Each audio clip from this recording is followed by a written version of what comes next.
Okay, just wanted to do a very quick rough and ready behind the scenes of the shorts that I've just been filming. So these are all the verticals. I filmed 21, I think, all in one go. And so I just wanted to give a very quick rundown just because a few people have been asking about how I film some of these videos. And so, got the camera there. It's an A7S III with a 50mm 1.4 lens on there. And that's got an ND filter on just because the lights that I'm using are pretty bright. I've got it flipped portrait, and so it's got a cage on there so that I can mount my tripod plate to let me have everything portrait rather than landscape. HDMI cable coming out of that into my Shinobi 7-inch, which means that I can see really clearly on there when I'm sitting on the chair. I've got just, not for me to be looking at the whole time, but just to get my framing every now and then. And that's all on a tripod. Got a massive blanket hanging behind, and that's just on basically a couple of light stands with a pole going across, just because I'm in a big room with some, like, lots of walls that echo the sound around everywhere. So it just dampens the sound that little bit.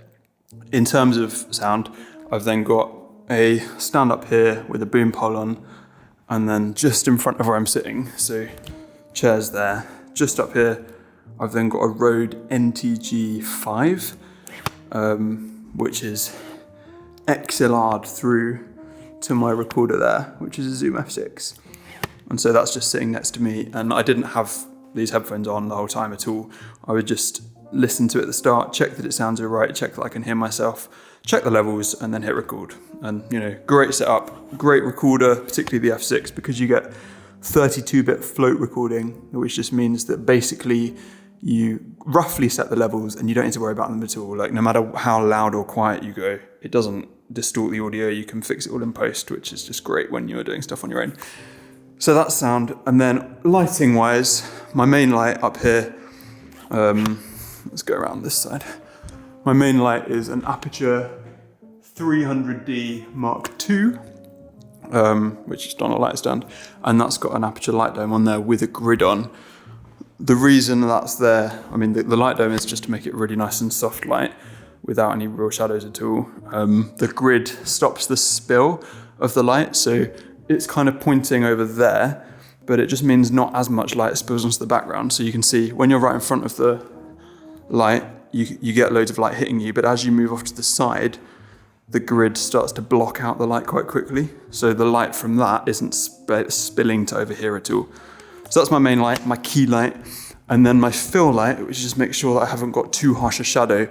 I'm just using an Aputure 120D Mark II with a Lightdome Mini, which is basically just a mini version of my main setup. No grid on there, but it's nowhere near as bright, and it's a much smaller light. It's just filling in the shadows on the other side of my face. So that's the main lighting that's actually lighting me. And then there's 3 lights back here. So there's this one, which is not essential, but I really like the look that it adds in.